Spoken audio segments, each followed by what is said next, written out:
ದಿನಕ್ಕೊಂದು ಸೇಬು ತಿಂದರೆ ವೈದ್ಯರಿಂದ ದೂರ ಇರಬಹುದು ಎನ್ನುವುದು ಹಳೆಯ ಇಂಗ್ಲಿಷ್ ನಾಣ್ಣುಡಿ. ಇದು ನಿಜವಾದರೂ ಇದನ್ನು ಪಾಲಿಸಿಕೊಂಡು ಹೋಗುವವರು ತುಂಬ ಕಡಿಮೆ.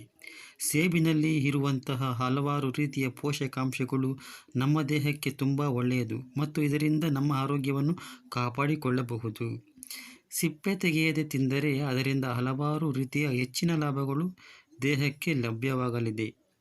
ಖಾಲಿ ಹೊಟ್ಟೆಯಲ್ಲಿ ಕೆಲವು ಹಣ್ಣುಗಳನ್ನು ತಿನ್ನುವ ಬಗ್ಗೆ ತಪ್ಪು ಅಭಿಪ್ರಾಯಗಳು ಇವೆ. ಆದರೆ ಯಾವುದೇ ಅಧ್ಯಯನ ಕೂಡ ಖಾಲಿ ಹೊಟ್ಟೆಯಲ್ಲಿ ಹಣ್ಣು ತಿಂದರೆ ಆಗುವಂತಹ ಲಾಭಗಳ ಬಗ್ಗೆ ತಿಳಿಸಿಲ್ಲ.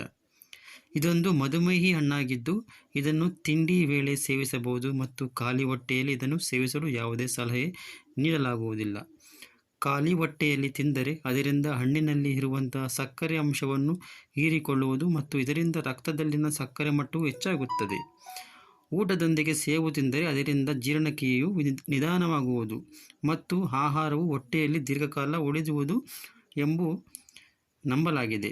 ಆದರೆ ಇದರಿಂದ ಸೇಬು ಹೊಟ್ಟೆಯಲ್ಲಿ ಹುದುಗುವಿಕೆ ಉಂಟುಮಾಡಿ ಗ್ಯಾಸ್ ಉತ್ಪತ್ತಿಯಾಗಿ ಹೊಟ್ಟೆ ನೋವು ಬರಬಹುದು. ಸ್ನೇಹಿತರೆ, ನಿಮಗೆ ಈ ಮಾಹಿತಿ ಇಷ್ಟ ಆದಲ್ಲಿ ದಯವಿಟ್ಟು ನನ್ನ ಚಾನಲನ್ನು ಲೈಕ್ ಮಾಡಿ, ಶೇರ್ ಮಾಡಿ, ಸಬ್ಸ್ಕ್ರೈಬ್ ಮಾಡಿ.